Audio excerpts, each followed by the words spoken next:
On January 22, 2024, Morgan Stanley made a noteworthy move by upgrading Western Digital's price target to $70, an increase from its previous level. This upgrade came at a time when Western Digital was trading around $57, indicating an upside potential according to Morgan Stanley's analysis. Since the upgrade, Western Digital is now trading around the projected target of $70, validating the accuracy of Morgan Stanley's forecast. Despite the credibility associated with reports from financial institutions, many non-institutional investors remained cautious. They often approached such forecasts with skepticism, mindful of potential inaccuracies or biased influences.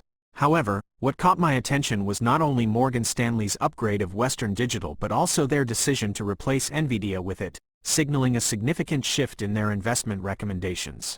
This strategic shift underscores the significance of Western Digital's potential growth trajectory in the eyes of Morgan Stanley analysts and highlights a substantial change in their investment strategy.